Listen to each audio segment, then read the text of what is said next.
ওটাই sugar daddy না, ও হচ্ছে সারফরাজ সানবির ড্যাডি। সে শুধুমাত্র আমার একমাত্র স্বামী।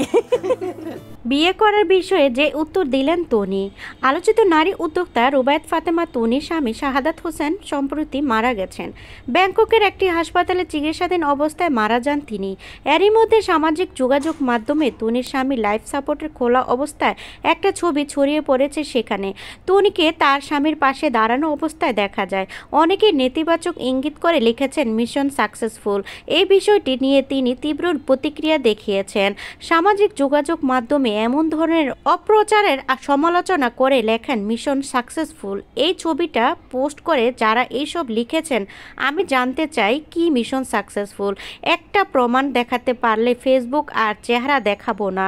হিংসুটে লোকদের কাজ হচ্ছে অন্যের পিছনে পড়ে থাকা। আমার হাজবেন্ড 101 দিন লাইফ সাপোর্টে ছিল। প্রথম দিনে আমি বেশিরভাগ সময় ব্যাংককে থাকতাম, কিন্তু হাসপাতালে প্রতিদিন 10 থেকে 12 লক্ষ টাকা বিল দিতে যে আমার অর্থনৈতিক অবস্থায় কি হতে পারে, এটা যে কোনো শিক্ষিত মানুষকে মনে হয় না বোঝাতে হবে। এরপর হসপিটালে আমার হাজব্যান্ডের সাথে 24 ঘন্টা থাকার জন্য স্পেশাল আইসিইউর নার্স আলাদা করে অ্যাপয়েন্টমেন্ট করে প্রতি সপ্তাহে বাংলাদেশ ব্যাংকক আসা যাওয়া শুরু করি, কারণ আমাকে সব কিছুই ঠিক রাখতে হবে। এছাড়া এত বড় অঙ্কের বিল মেটানো সম্ভব নয়।